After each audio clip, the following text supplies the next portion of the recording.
We've become so focused on leadership. You know, we all want to be leaders, right? But nobody seems to be talking about community. The thing is, one can't exist without the other. So if we're talking about leadership, we have to also talk about community.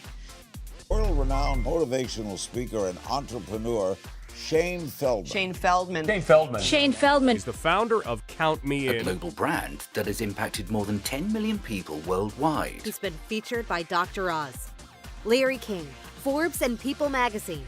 And he's worked with over 100 organizations around the world. Please welcome our keynote speaker, Shane Feldman. Leadership doesn't begin with thinking. Leadership begins with listening. As a CEO, I consider myself a leading learner in the organization. One member of our team, Arjun, who had a role in community outreach, suggested that we take an annual event we had been touring, move it into one large venue and stream it live so that anyone from anywhere could tune in. We had a setup that rivaled the Oscars and the Grammys. Hundreds of lights, cameras, a 30-foot crane, a live TV editing truck parked outside. In that TV truck was the same person who had just directed the opening ceremonies of the Olympics.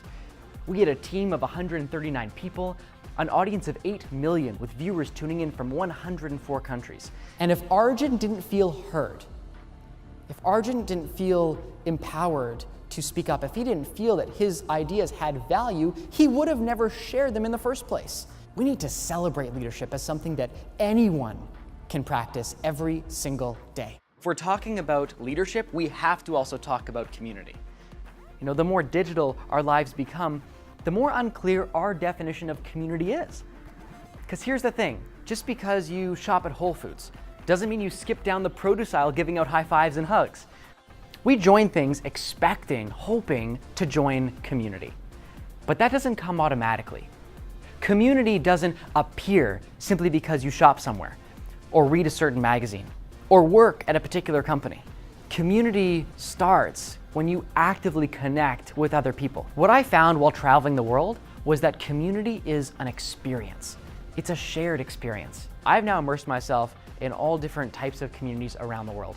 Celebrating New Year's in Vietnam with locals, living in a remote village in West Africa, meditating in an Arab settlement in Israel, cheering on a soccer match in Mexico. You want to know the one single universal truth I uncovered?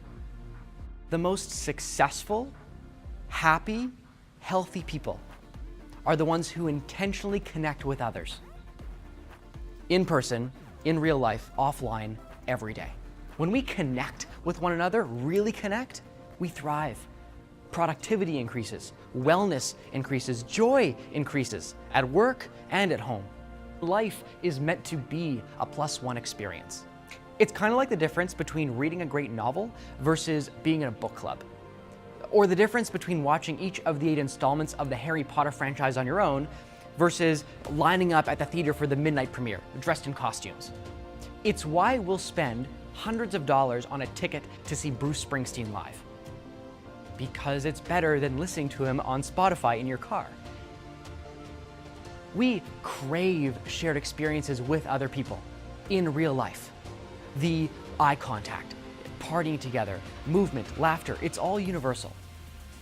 And we can each invite a vibrant sense of community back into our lives. There's nothing stopping us from recreating real community right here, in our homes, businesses, and neighborhoods. We all have the power to spark that connection with someone else. So will you?